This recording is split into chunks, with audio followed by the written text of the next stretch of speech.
Hello, everyone. You are listening to the Minding Mind podcast, where we live life with ease, connection, and permission to just be. I'm your host, Evelyn LeVasseur, and welcome back to another episode. Today, I am sitting down with Leah Mitchell. She's a love and relationship coach, and I cannot wait for you to hear this story because I know that you are going to resonate with so much of the things that she's gone through, so much of the things that she talks about, because we talk about it often. Leah is a dating coach and nervous system strategist who helps women attract emotionally available, commitment ready men without chasing or settling. She's known for blending science with soul, teaching women how to shift their energy, rewire their patterns, and finally feel safe in love and in life. Leah, welcome to the show. Thank you so much. I'm so excited for this. I'm excited too. All right, Leah. So before we started recording, we chatted a little bit about like where you started and how you got into this. Take me to that 17-year-old you who you said was in an accident and really started to implement a lot of like control mechanisms Mhm. after that. Yeah, okay. So basically, I was 17 years old. I had my license for about a month and a half. I was also like, I'm a January baby, so I was the first one to get my license, and my wonderful grandparents got me a car. Okay, not a new car, but a car that worked. And I was so excited. I loved this car, and there I am driving my friends around, first one with the license, right? And this is a crazy story, but we ended up, I just hit the shoulder, overcorrected, and didn't know how to correct properly, flew off the road. And in that, the car spun so fast from the correction that my friend in the back, who was wearing a lap seat belt, actually got sucked out of the sunroof. Luckily, she landed in a field and only broke her collarbone. And why I say only to that is because it does get worse. So when we crashed, I had a friend in the passenger seat who was completely fine, but I collided into one of those cement culverts that are in ditches. And I broke 5 vertebrae, 4 ribs, my shoulder blade collapsed a lung, punctured another lung, and my poor parents drove up on this accident coming home from dinner with their friends. We're a very small town. My older sister was away at school and she almost found out on Twitter because that's how fast news would spread. It was really terrifying. And I healed really well, really quickly. But one of the hardest parts, and I like to look at this as like the secondary trauma, the car accident actually, I feel, wasn't near as traumatic for me as this part. So, because I was never worried about driving after that. I didn't have adverse driving issues or anything. It was that in the hospital when they were taking my police report and I'm like popping in and out of it, my parents were very frustrated that I was experiencing shock and I had forgotten the entire accident. They didn't have that education on trauma and they were not satisfied. I have the parents, I love my parents, they're amazing, but I have those parents that say, "What did you do?" They always assume that it was, "How did you provoke this? How did," and that's their control issue, right? If we can blame it on ourselves, then we can control it from happening in the future rather than just admitting sometimes there are accidents that happen. Sometimes people are just inexperienced drivers. And so they were not okay and they didn't believe me that I forgot. They didn't believe me that I didn't have recollection. And the two people that are supposed to keep me the safest in this moment of near death didn't believe me. And this created a severe control issue of people's minds and how they conceptualize and think of me. And it made me feel, because I'm the middle child to two other daughters, an older sister and a younger sister, that I was the difficult child to love because I saw them go through so much PTSD after this. Like my dad would wake up in the middle of the night from a nightmare and throw up because of that accident. And Of course, everyone has their own process, right? But being 17 and going through that and seeing what it put them through, I blamed myself and Mhm. held that responsibility over their experience and thought I'm just the hard child to love. And so this created a earning love mentality. If I'm going to be loved, I need to earn it. I need to earn it. I need to earn it. And that started the beginning of dating the worst men possible and going down a rabbit hole of trying to buy people essentially with buying them drinks at the bar, being the one who like gives the most, being the most generous, putting myself last and over prioritizing other people, but still coming across very confident. And I have everything together when it comes to the gym and fitness and all that stuff, even though I was secretly going down such a deep hole of PTSD and not recognizing any of it. Yeah. You said so much that I want to tap into. I have so many questions. First of all, do you think that there's a part of you that because you had the trauma and couldn't recall the accident, do you think that played a role in you not feeling nervous to drive again? Absolutely. I can't recall any of it. I think that made it so that I didn't experience what it was like to lose control over a vehicle in my memory. Wow. So it's, Still true for you today? Wow. mm, Okay. And my next question is, I've seen a podcast recording with Dr. Gabor Mate, and I can't remember who the interview was with, but he talked about having trauma in your life is something that we're all going to experience, whether it's a big trauma or a little trauma. But the actual trauma is not having the support system to help you deal with the trauma.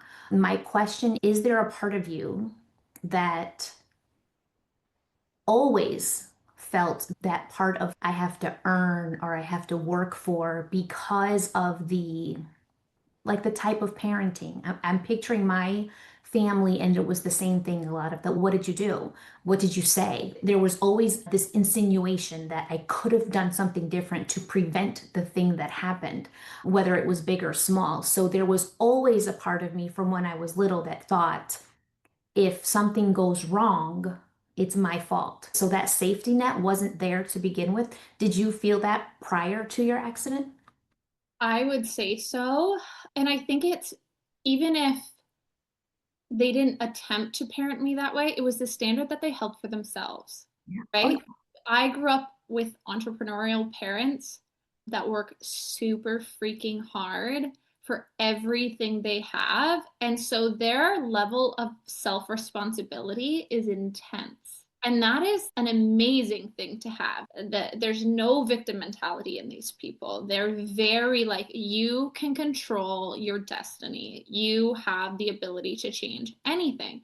And so what that gave me was amazing work ethic and incredible ambition and belief in myself. Absolutely, I can do everything. But it also gave me this holding myself to an impossible standard where I will never actually be happy if I carry on this way. And always look at what could you have done better instead of celebrate where you ended up. Yeah, I think there's a part of us too that when we talk about the things that we learn from our parent, there's like this innate piece of us that wants to protect them. And I find myself saying that whenever I talk about my parents, I always find myself saying, I love my parents. And it's duh, of course you love your parents. I grew up feeling loved. I did. I grew up feeling safe physically. I also grew up knowing that mental and emotional safety was a luxury, and I didn't have it. Not because my parents didn't want it, but because their focus was survival. Their focus was putting food on the table and making sure that I was physically safe. And there's such duality to looking at our childhood and saying they gave me everything that they could. But they couldn't give me things that they couldn't give themselves, first of all. And then, second of all, there's the realization that, yes, I didn't have mental emotional safety. I didn't have conversations about what I felt or what I dreamt or what I wanted actually to feel for my future. that physical safety foundation. But because I have that, then I, as an adult, had the luxury to focus on mental emotional healing. And now my daughters have all three, right? So I like to look at it as with each generation, we learn something new, we implement something new, we make some change if we're intentional. And I'm excited for what my daughters get to do for themselves later. I'm excited for the parents that they'll be if they choose to become parents. I know that there's shit that I've done that they're going to have to heal from. And I also know that they'll give me grace because I talk through everything with them. Like I let them know my oldest is 16 now and she just started driving. So I talk to her all the time. Yes, I was 16 before, but I was never the mother to a 16-year-old before. So everything you're going through for the first time, so am I. Give me grace. So I want to say that because I do feel like we all tend to want to protect our parents because we don't want people to hear it like we're complaining, and we're not. There's duality. There is, they loved us the best that they could, and also some things that they didn't really teach us the best lessons. They're both true. Yeah, and I learned about this actually. So I studied philosophy and I specifically went into epistemology, so the study of knowledge and how we acquire it. And so it talks about ignorance and all those different things. And so one of the really important topics was, and I'm hoping that I'm doing this justice, is epistemic friction. So it's what exists between two groups that don't necessarily fully understand or know the experience of one another. And they talk about it with minority groups specifically. If you were to put a minority group in front of a majority group of any kind and ask them to describe their experiences in their group, they're going to paint them in a brighter light than maybe what they've experienced because they don't want it to then reflect maybe racism or prejudice or anything on their own self and their own group, because that could then sacrifice their group, right? So us not wanting to represent our parents poorly is us not wanting people to then think of us poorly as well, right? As a representation. Oh, those are the people that raised you. Then what are you? And so we will often brighten the light of things. And it's that duality as well of, but I also am the first person to tell my parents or to think of something that they did wrong as parents, right? I'm the first person in my head to be like, that was terrible. Like I remember I was around the same age, probably 17, and I was sending photos to a man on Tinder. And you couldn't send photos through Tinder, so it was Snapchat, but his name was like in code something than Tinder. And my mom found it when she went through my phone. And so breach of privacy for going through my phone, but then the reaction that she had to me doing that was brutal.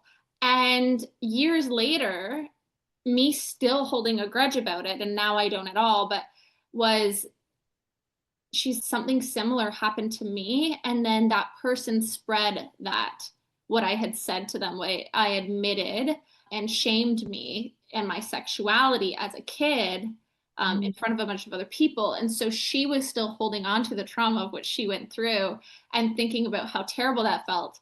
And instead of protecting me, it was shame that she chose because she didn't feel control. And Mm. often when we don't feel control over something like our children and stuff like that, shame is like an easy method of control. It's actually in our our social construct from the beginning of time to use shame inside a group in order to get something done, to convince them, to manipulate them, to control them. And then control makes us feel safer. And so I remember being so hard on her for that experience where I felt very slut shamed. But then also, like looking back, I'm like, yes, now I would deal with that differently. If I found out that my child was doing that, I would deal with it completely differently. But my mom also didn't have a mom to deal with that with her. And so I also watched someone parent me who hadn't been parented her entire childhood because she lost her parents so young. And so it was also like watching someone who has no idea what mistakes her own mother made. She doesn't have those. So to then parent me, I'm going to parent my children out of what mistakes did my parents make that I'm not repeating. To not even have that reference, I've learned to give her so much grace on that because I know her desire for control comes from her like deep sense of love and providership. Have you been able to have a conversation with her like this, like after the fact? Yes. So I love that you're asking that question because I will say, when you mention how your daughters are going to and how your children are going to move through these generations of improvement, it's crazy for me and my sisters to even look at my parents and their improvement. So, me being 15 weeks pregnant right now and thinking, oh my goodness, a few months before I found out I was pregnant, I actually put in a group chat with my mom and my sisters, maybe I don't want to be a mom. Mom, you cried so much those mornings before school. You were crazy. Like you were so stressed out. You were being what I thought at that age was insane. And she was like, I think I cared about the dumb things way too much. I think I cared what time you got to school way too much. I think I cared if you lost something or if you forgot something or if you had to go to school and realize, oh, you forgot the paper you needed signed, so you can't go on that trip. I didn't let you have natural consequences. And even just that conversation and that reflection was like, wow, okay, so again, it is coming back to that control. She wanted to control our experience. And that led me to think, oh my goodness, this woman's crazy. I don't want to have kids if that's what kids do to you. But it Mm. doesn't have to be that way. It can be so much more relaxed. Yeah, it is relaxed. First of all, I will say that like the way that I parent, I wouldn't say that it's like this ter the term of gentle parenting, but I will definitely say that I am a conscious parent. Like I do not raise my daughters with an expectation of who I think they should be. I definitely raise them to just nurture who I know they already are and to really trust their gut over anybody's, including mine, which I then have to remember that means they're going to push back on me too, right? Because I taught them how to do that. But there's such the dialogue I feel like that you experienced when you were younger with your mom crying and being stressed out before school, it's such a testament to the fact that women, whether they even ever recognize it or not, are raised to believe that it is their duty, it is their utmost responsibility to care for everyone else and make sure that their lives are going the way they're supposed to at their own detriment. Like the more exhausted I am and the more burnt out I am and the more freaked out I am, that means I'm doing it right. And it's like that the message was all wrong. Like your kids get to have a peaceful, loving environment by having a mom who's at peace and loves herself. And then nothing's perfect in the meantime. And Mhm. everybody's okay with that. Yeah, I love that. I love that. And seeing your vulnerability in knowing that you don't have control over who they turn out to be or how they want their lives to go and surrendering to that is huge. That is like it from my view, that's new aged Yeah. motherhood. And I'm glad that I'm in that age. Yeah. I don't know what your spiritual practices are, if you have any, but I believe like it was leaving church and religion that allowed me to find this relationship with God. And some people will say universe, some people say spirit, whatever it is that you believe is the higher power. But I know that I am at a point in my life where I have incredible faith in God and what He sees in me and what He sees for me. And for me to try to control who my daughters become and try to like, we think we have to mold them, right, to be successful because we want them to be safe and cared for. I get it. But if I sit here and say, I trust God to provide everything in me, for me, through me, and around me. That means I also trust myself to do that for me because he's with me. But if I'm trying to control my kids, then I'm saying I trust him to provide for me, but I don't trust him to provide for them. And that doesn't make sense to me. Like I look at it as my daughters are learning how to be by watching me be. So if I'm having stress in my life, which we're all going to have stress in our lives, they're not watching the stress. They're watching how I respond to it. They're watching how I regulate myself. They're watching how I talk about it. And I include them in it. Like I include them in the conversation. I include them in the, obviously, whatever, in an age appropriate way, but I include them in what I'm feeling. I include them in how I'm working through it. And then I include them in how I feel after the fact. So I feel like they learn in real time how to regulate themselves, how to deal with stress, how to be open to communicating about it, and the fact that stress is inevitable for all of us, but like drowning in it doesn't have to be. Yeah, I love that because I also think what you're speaking to with this control and like letting go is also admitting that you really don't have it and that trying to have it isn't going to get you what you're looking for. Anyways, my experience with my rebellion was insane. I got to school and that first experience of my mom and also like this poor woman when I also lost my virginity, it was the same kind of experience of like just pure sadness and Did you tell shame. her? Pardon? Did you tell her immediately or? I didn't want to, but it was brought out of me. I don't think I would have been able to get out of the room without telling her. Like it was, she knew and she wanted me to admit it. And it was looking back crazy, and I give her as much grace as possible. But at the same time, I think that reaction and then the reaction with the pictures and this put me on a rampage of sleeping with men and being not emotionally connected to them and being that I also the first boyfriend I ever had was one I wanted to earn so bad, and he would always entertain these other women and make me feel never good enough.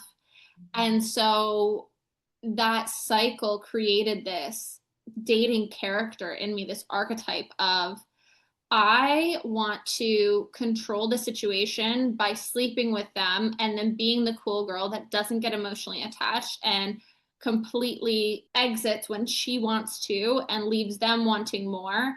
That was so much safer for me than wanting more and being denied it all the time. Yeah. And this led me to another really big part of my story, which is when in university, I slept with my friend's man. They weren't like dating, but she came to my birthday party so excited because this man was coming to my birthday party.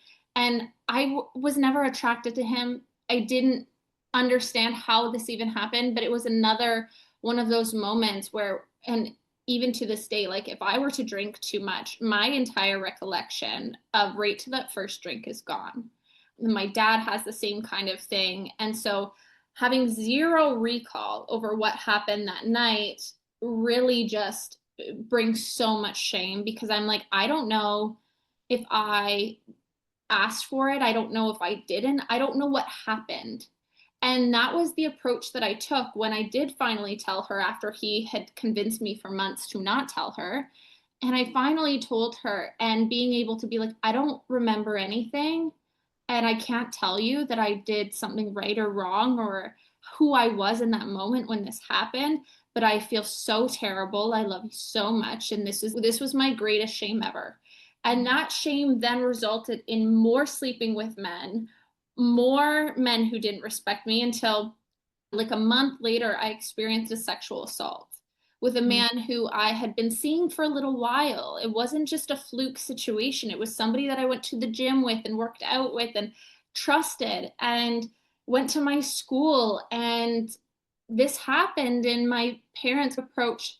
I don't think my dad ever said anything out of discomfort, but I went home that weekend, and I think the reaction I got was like, okay, because it wasn't a life or death situation, it wasn't that bad.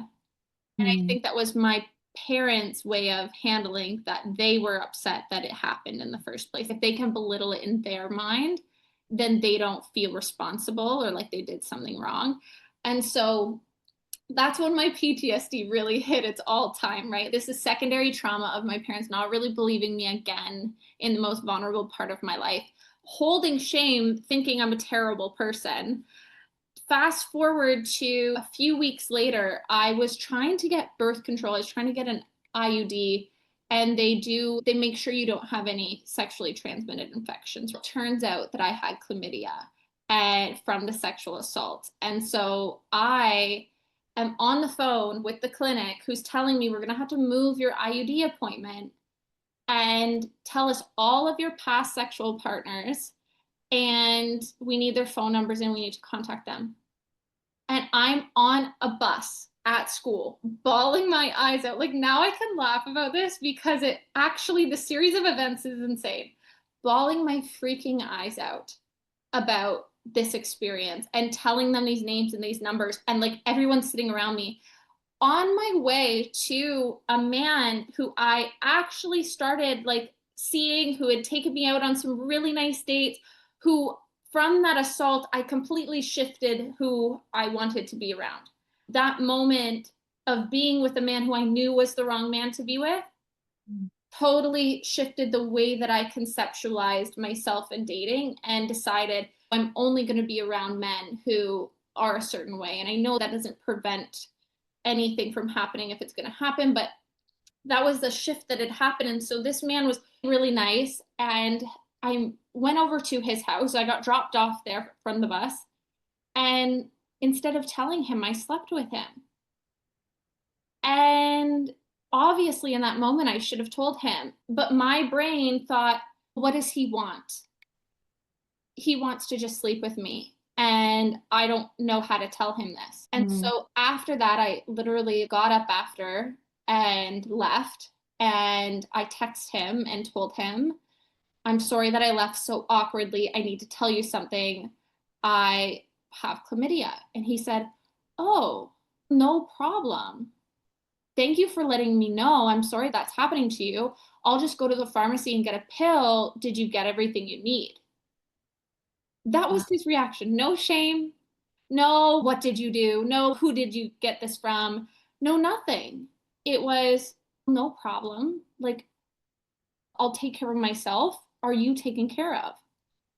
And that moment shifted the entire rest of my love life, because I was like, oh, like people can just like you. People can like you as a person. People can accept anything else that is like a flaw or something that I would have seen in my mind at the time as totally fine and not a representation of who you are as a person. And we went on to hang out for a few more months, and then I moved home from school and I met my husband.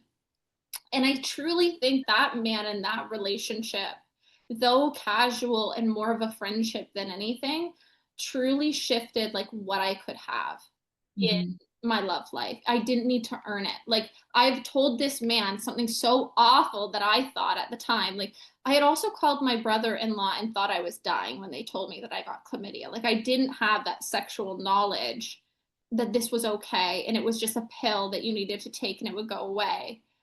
I thought it was like something so terrible. And so having someone react with no shaming me shifted everything. Is that the first time that you dealt with someone who didn't shame you? Probably, yeah. Yeah. I just want to go back to this having sexual partners, like you're trying to prove that you don't have to feel, right? You're trying to protect yourself from having feelings, to Mm. then getting drunk and sleeping with your friend's man or the man she was interested in, and then the sexual assault. Like it's such a spiral of events that are all wrapped around the same story. I am not enough as I am. I have to continuously prove that I am worthy, but I also have to keep myself safe from having any real feelings, because if I show my feelings, they're just going to hurt me. So, how do you then take yourself out of that shame spiral, out of that like really being your own worst enemy, right? Like you're really your own worst enemy. That I can't imagine the negative self-talk that was happening in your mind subconsciously to get you there. And I'm only saying that because I understand it. How did you begin to heal some of those feelings about the feelings you had toward yourself before you could even look at your feelings toward your environment or the people in it? No, and I want to add from one of the last questions you asked me, it was the first time someone didn't shame me because it was also the first time I told someone Mm. anything about me or how I felt. So I know my sister would not have shamed me, but I didn't tell her. I know we were very different people, and so I felt like we couldn't relate, and so I couldn't share these things. And later on, I did share it with her, and she was amazing about it. And very shortly after, but because he didn't shame me, I opened myself up to the people I felt wouldn't shame me. But to your question, I, after the assault, is when my bulimia started. And when I would be sitting in a classroom and suddenly be shaking and freaking out. And it was that subconscious negative self talk that was putting me into a full panic attack survival mode, thinking I'm going to die. And I couldn't understand it. And I was wondering, why is my body reacting this way? Why do I have zero control? And that was the part that was really bothering me. And like, why do I have zero control over if I throw up or not after eating? Like, it was never a conscious decision of, oh, I've eaten, now let's go throw up. It was, I've eaten something and now I have severe nausea until I relieve myself. And that happens because in your brain, after eating, you want to experience a certain level of oxytocin. But if you have really high stress hormone, your cortisol, you will hold on to your food, right? You won't be able to lose weight, all those things, but you'll also not experience the feeling of oxytocin after. You'll experience shame because stress and shame go very well together. What does the oxytocin make you feel? So oxytocin is your bonding hormone. It makes you feel good about giving yourself something, right? Of giving yourself love, of giving yourself food, of nurturing your body. And because my brain couldn't experience oxytocin at the time with the cortisol, after you throw up, why we typically feel so much better is because our brain releases oxytocin. So, in order for my body to receive oxytocin, it created a pattern of throwing up after eating in order to experience a bonding safety hormone that I wasn't experiencing otherwise. How did you discover that this was your truth? Yeah, so it's also how I was able to shift out of the shame. I actually got a hold of the book, The Body Keeps Score, because I was very interested in. So my sexual assault gave me an ability to be a victim in my head for the first time because I grew up in the household that I did. Victimhood didn't exist. Right. That I knew was wrong. That I called the police about. That I knew was not okay because I was already studying feminism and sexual assault and rape culture and those kinds of things. So I finally was able to be a victim. So I finally was like, something has happened to me. So then I was able to open up this book, The Body Keeps Score, about trauma and how the body reacts. And I learned all of the ways that your body will react to trauma. And that gave me validation that this even happened and that then I don't need to be ashamed of it. But it also showed me why shame is created in the body. And it's to help us control the past from reoccurring, something that made us feel like we are going to die. That's our survival mode, right? Shame becomes a survival response. So when we're afraid of something happening, our body will signal shame to us so that then we don't do that thing so that we can then stay alive. And it's in the way that parents parent children at times, it's in the way that they were parented. It's something that we pass down through generations in order to keep us alive. It wasn't keeping me alive. I was on my deathbed, realistically, right? I was very suicidal at the time. Everything that could have been going wrong felt like it was going wrong. I was failing out of my classes. And so when I read The Body Keeps Score, I went into neuroscience for the first time ever and started to understand everything that I was going through. And then my mom helped me go the neural path route, or the natural path route, sorry. And luckily that didn't work, but in a great way, because telling me I need to get the yeast out of my body and go on a diet, oh, not gonna work for someone who's severely mentally ill at the time. And so with a yeast diet, like you get infections in your ears and your teeth, and like it's coming out, right? Doesn't it give me cystic acne for the first time in my life? And I'm like, oh, I can't control the only thing I felt like I can control, how people perceive me. Men like me this way, men, that's how I get attention. And so now I have, my face is not mine anymore. And I told my naturopath, I was like, I can't do this. If I keep doing this, I'm going to kill myself. Like, I cannot do this. And she was like, okay, I have someone I want you to meet.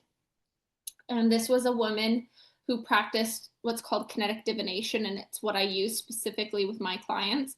But it's a modality that completely shifted like the way that my body reacted to my triggers. So I was able to implement it in the moment of a trigger, get out of the survival mode into an alpha brain wave, and shift those subconscious patterns that are creating that trigger from reality to past experience where you think you're going to die to bodily reaction. Mm. And so when I was able to reprogram it at the source of the trigger and release the trigger, that also meant I was able to release all of the triggers my mom passed down to me, my dad passed down to me, men passed down to me, experiences. And then I was able to decondition myself from all the outside. And I love what you talk about on your podcast, specifically because it's getting back to that authenticity. And this was my way of becoming my own person and being deconditioned from my trauma, and not being a representation of what's happened to me, but a representation of who I am. And people often think it's crazy when I say this, but the car accident, the sexual assault, the sleeping with my best friend's man, the chlamydia, those are some of the moments I am most grateful for in my life. Because I wouldn't have all the wonderful things I have now without going through that. Yeah. It's wild when you get to the other side, when you feel like you're on the other side of something huge. There is a part of you that recognizes, if that hadn't happened to me, I would not feel how I feel today in the best way possible. Yeah, that's amazing. So, talk me through a little bit about how you now translate all of your experience to helping people with their relationships. Yeah, thank you for asking that. So I look at the way a woman is showing up, or a man. I work with men, but very individually. They have to reach out. I don't do men group programs, anything like that. The majority of my work is with women. So when I look at how a woman is showing up in her love life, whether she is struggling with dating apps and gets triggered on dating apps, they're brilliant because they're the first trigger. If there's a sense of rejection on a dating app from someone who doesn't even know you, that's where we're going to start, right? So it's looking at what's actually triggering you in the dating experience alone, or even in your relationship. Like, what pisses you off about your husband? What makes you go from having a great day to feeling like nobody respects you, or feeling unsafe? And so looking at those triggers, that's where I start, because I know that when a trigger occurs, you increase your cortisol production significantly, that stress hormone. And the problem with high cortisol is that it lowers our pheromone production significantly, which means that we are chemically more compatible with lower quality men if we're in the dating pool. So my high stress and cortisol from my PTSD was attracting me to and making me attracted to these men who would basically validate my current issues and problems, right? They were on this lower chemistry wave of compatibility because their brain was thinking and feeling very similar to mine, right? But even in your relationship, if you have a husband who becomes avoidant during fights and arguments and patterns, he's reacting to your cortisol. He's reacting to the shift in your pheromones, that now he no longer feels safe being emotionally vulnerable, being open in those moments. And so if we can actually release that trigger, and stop the cortisol from releasing, we're able to then tap into what's an alpha brainwave, which allows us to speak to a man's heart rather than his logic, right? Because everybody speaks to a man's logic his whole life. He doesn't need that from a wife, from a girlfriend, from a love interest. He's looking for that tapping into the heart, that emotional sense, that connection. And a lot of women that think men are not emotionally available, it's because they're tapping into the logical part of their mind, because they're talking about business and those kinds of things. And so when we can tap into their heart and we can actually shift those pheromones, not only are we going to attract really wonderful quality men, but you're also going to foster such a deep connection with your man, with your husband, through that chemical compatibility that's all subconscious.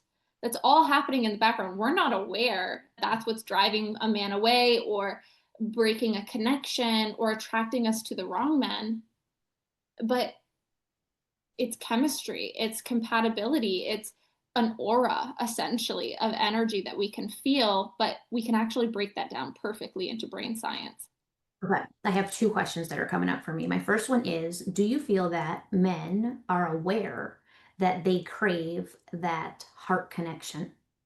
And two, how could you address the woman who is listening right now and saying, oh, so this is my fault too?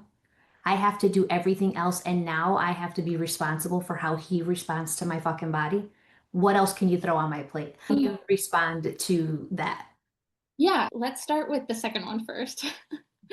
So, when it comes to taking responsibility for your cortisol, your stress, your body, that's your part. If you're having a great day and your man comes home in a shitty mood from work, that's on him. That's on him to not message you first and say, hey, I had a bad day. Give me 5-10 minutes before we connect tonight. I need to go have a shower. I'll be back. That's on him. So I work with women, so I give responsibility to women because I can't influence the man, but I can really make a big difference at helping women feel their best. I don't want you in cortisol. I don't want you feeling stressed. So if I can help you feel your safest, your most vulnerable, your most feminine, then I'm already like winning at my prerogative, my goal. And I know that a man will respond. And it might not be in the best way. What I do say about my methods is it doesn't work for the wrong men. So you're either going to be revealed very quickly if a man is right for you or wrong for you based on your shift in your behavior. And that is his responsibility, not yours, how he reacts. And just phrase your first question again, please. Do you think that men are aware that they actually crave that heart connection when they've spent their life in logic? So I don't think it's necessarily conscious, but the problem with being in logic with a man who you are romantically interested in is that then they see you as their mom, as their coworker, as their boss, as everybody else that they come across all day long. And so when women often wonder, like, why is a man not interested in a woman further than a friends with benefits, a situationship, something like that? It's because he's looking at this as a logical transaction, because that's how he has to go out into the world and look at things up until he has a woman tap into his heart space. And my belief, and this is controversial, but I do believe women are the creators. I think women create life inside their wombs. I think women create vulnerability in society.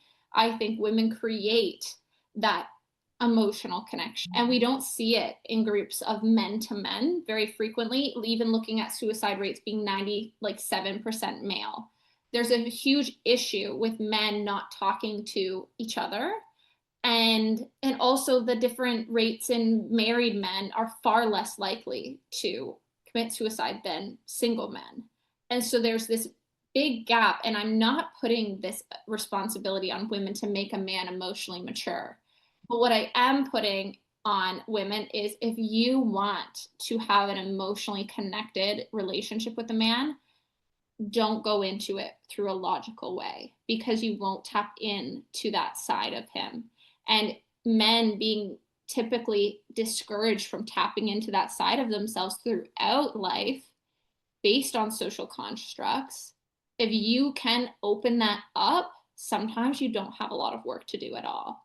It's just opening it up. And that creates a deep sense of commitment and connection in men. When I was even listening to your podcast episode with your husband, I loved it because his value of communication. And when you're like, how did you learn it? How did you learn it? And he goes, I learned it from you. And it was like, you were almost not necessarily satisfied with that answer. I'll give our listeners like a little bit more depth, but it's true. Men learn emotional connection from women. They don't have that in their spaces, right? Like my husband's never talked about sex with his friends. All I did growing up was talk about sex with my friends. What a vulnerable thing to talk about, right? And so that sense of vulnerability, that emotional connection, that comes from women. Women are the creators of that vulnerable space.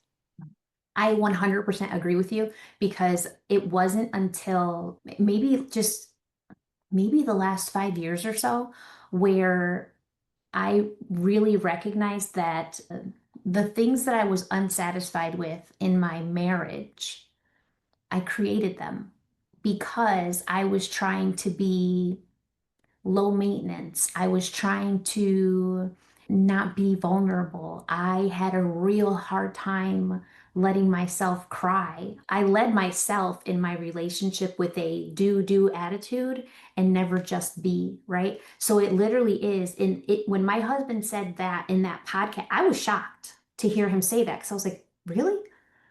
And then after we stopped recording, I was like, I did not expect that to come out of your mouth. And there's, we're learning together. And he said, the more I watch you, he's like, when I listen to you talk to other people, I hear you talk in ways I never heard people talk. And then when we have our conversations, now the conversation is different. Now we can just sit and like I share from a place of what I'm thinking without putting any expectation on what I think he should say in return.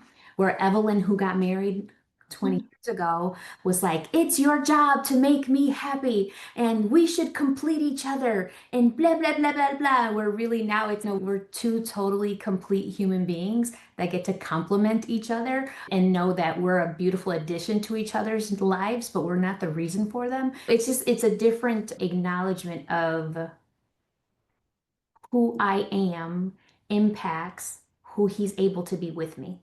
And I love that you're starting that from difference because I think today people look at their partners as being the same. Sameness. I'm looking for sameness in politics, in religion, in values, in thoughts and opinions, in everything. And I think there is merit to having similarities in what you want in your life. But like I grew up with parents who were super ambitious, and my husband grew up with parents who were very satisfied in like having their basic needs met and being able to provide for their children. And so my ambition was totally different. And I see this with a lot of entrepreneur women. They want a man who is the exact same mindset as them. And I'm like, trust me, you actually don't. That man is not worried all that much about you. That's also one of the problems. Find the man who's focused on helping you and supporting you in all the ways that he can reach your goals, rather than a man who is super dedicated to his own goals. It's okay, but we don't want sameness in relationships. We want that difference. And even just you sharing the way that you and your husband talk about how it was when it started off and how it's developed, you both still hold these different opinions of it. But the fact, not that you have the same opinion, but that you can respect each other's different opinions and understand it, even if you don't agree with it, is so much more powerful in a relationship and speaks to longevity so much more than having sameness. Because another thing you guys shared was people change. So if you start off the same, you're not going to end off the same.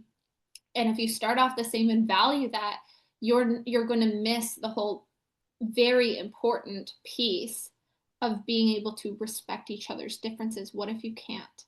but you didn't know that because you focused on sameness. Yeah.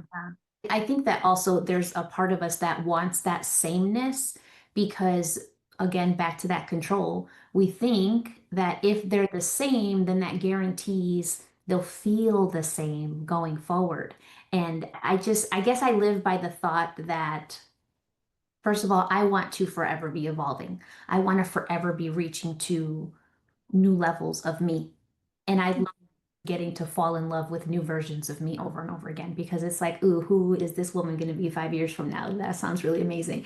But taking him on the journey with me, right? Talking through, this is what I'm noticing about myself. This is what I'm learning about myself. Oh shit, these are the things that come up when I think about my childhood. These are the things I want to parent differently with the girls. I feel like it takes him on the journey with me. But I also think that the me before that wanted that idea of you complete me was because if I could feel like he saw me the same way I saw him, then that would guarantee we'd be together. Where Evelyn today recognizes that love is a feeling, but love is also an action. And being intentional and choosing to see who he is for himself, it just gives this ease to who we are when we're together. Yeah, like it opens up an actual gateway for support versus see it how I see it. One of my favorite things is when I am like, something has happened in my business and I am just in stress or in that mode of like lack or whatever it is, just really not feeling myself. And I give him the doomsday, what's going to happen, and the out of control vibe. And he goes, Leah, you've come to me with this stuff multiple times and you always figure it out. You always bounce back. There's always something that shifts and then you're fine. And just hearing someone else see me that way and have zero worry about my feeling, like zero stress about it. Just like that confidence in me based on what he sees. And then you being able to do that back for your man is so valuable. Like whenever my husband comes to me with any kind of problem, I had to learn the hard way. They're not looking for advice. They're not looking for how to do it or you should have done it this way or do it differently. If he actually wants that, he'll tell me or he'll ask me, like, how should I do this? Do you have any opinions or thoughts? And we do have those moments, but it's usually they just need your support and confidence in them and like your ability to say, you're going to figure it out. I trust you. It always works out one way or another. And just that feeling of support is because we don't always see ourselves in that light way. We don't give ourselves grace. It Mhm. is huge. What would you say, Leah, to the 17-year-old Leah that really started spiraling? Because you know that her spiral and her desire to control and her desire to not show what she felt was really rooted in pain. What Mm. would you say to her to just let her know she was going to be okay? It's hard because I'm glad that she ended up the way that she did. So part of it, I don't want to change anything, but I do think that it didn't have to be that hard. And so if there is something that I would say to her, it would probably be more of like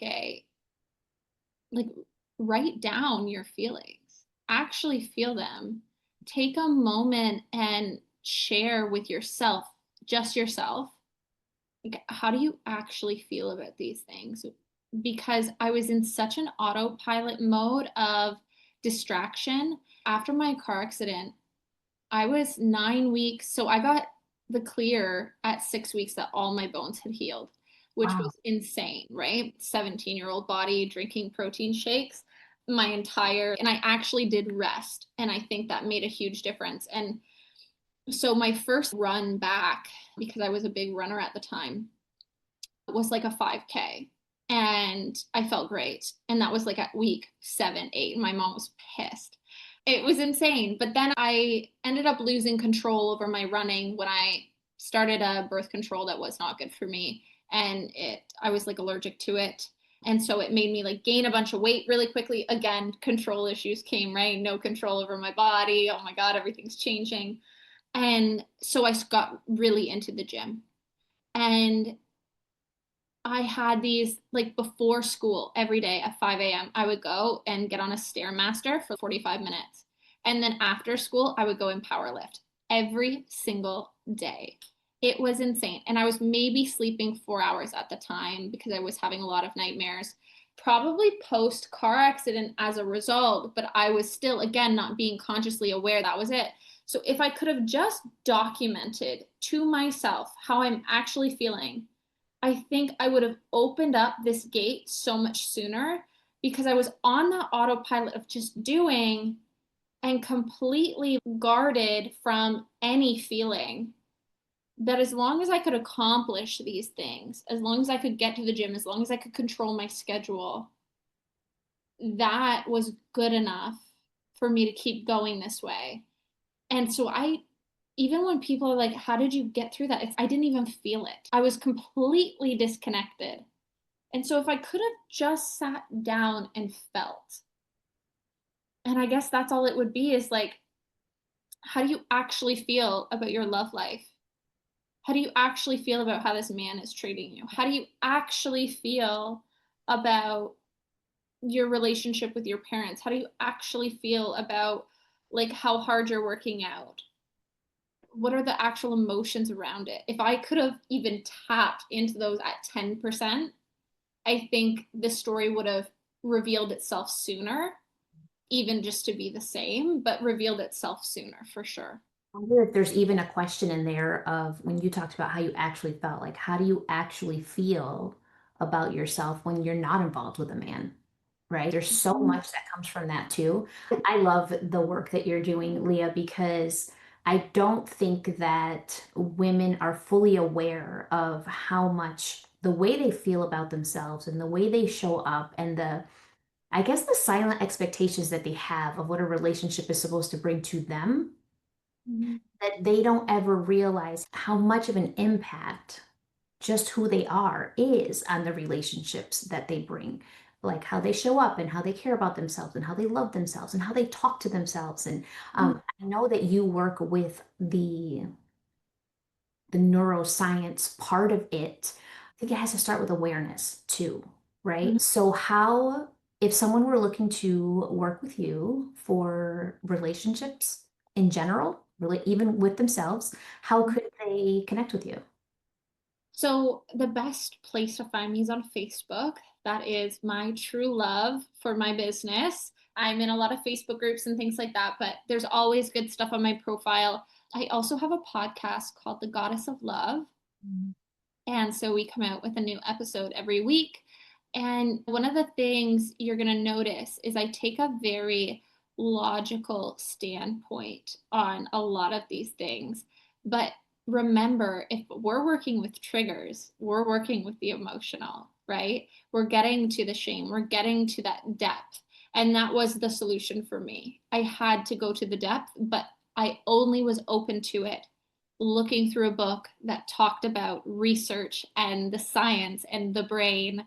And so I love to make things make sense because that's typically the only way to feel safe doing it. And so a really good way to even just see if there's can be an improvement in your dating strategy right now. I have a free course called The Dating Strategy, and you can just get it by commenting under anything on my page course, popping into my DMs course, or we can even pop it in the show notes. Yeah, for sure. I'll definitely put that in the show notes. And yeah, because I feel like anything that helps you get a little bit of a difference in perspective is valuable because we all could just use a little change in perspective sometimes.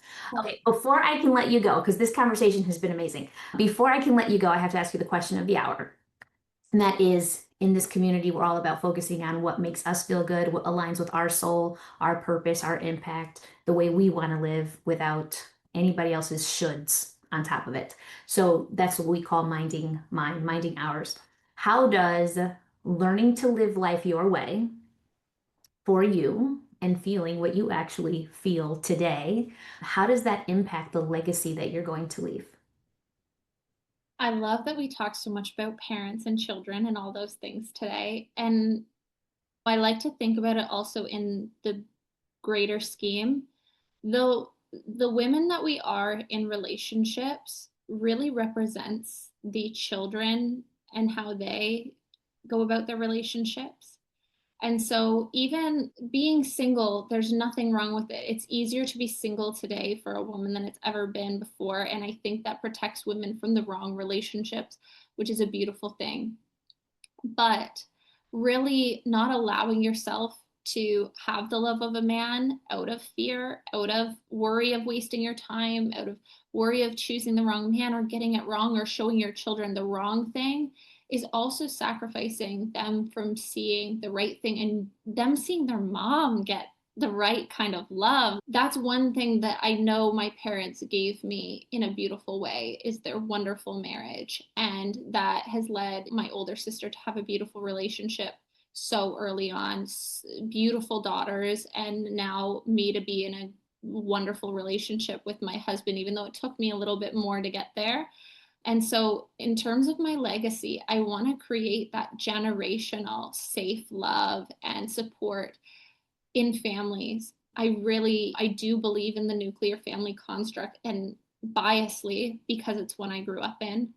But I really believe in that like polarity and having that harmony in your household. And when you watch your mom be deeply loved, it changes what you think you can have for yourself. And even if it takes some time to admit it, because sometimes we refuse everything our parents represent in the beginning, and so in my legacy, I really want to pass that down, not just to my own children, but to other women's children as well. Is I want them to see their mom be truly loved for who she is and just her being a woman and what she naturally brings to the table in her genuine, kind wonderfulness, her intelligence, her softness, all those beautiful things. And so opening up that in a woman is like the greatest gift I could have in my life. Yeah. That's so beautiful to think of your children watching you be loved. And it just rings so true for when I talk about my legacy. Like, I think one of my greatest accomplishments in life can be for my children to watch me love myself, to watch how I show up at ease in my body, to watch me walk in a room and just be calm and confident and know that the way that I vibrate impacts other people, to know that I'm valuable in and of my own right, and that my marriage is beautiful and it is a beautiful addition to my life, but it is not the reason I feel what I feel about myself. I think that's beautiful too. I love that they get to watch me be loved, just like you mentioned, but I love that they also get to see that really comes from loving me too. Beautiful. Absolutely. I love it. Leah, thank you so much for this conversation. And everyone else, thank you for joining the both of us today for another episode of Minding Mine. And if this episode resonates with you, please make sure to comment, rate, and review the podcast. You know that your feedback helps me grow. And until next time, I want you to go live your life on your terms and please mind your business. We will catch you in the next episode.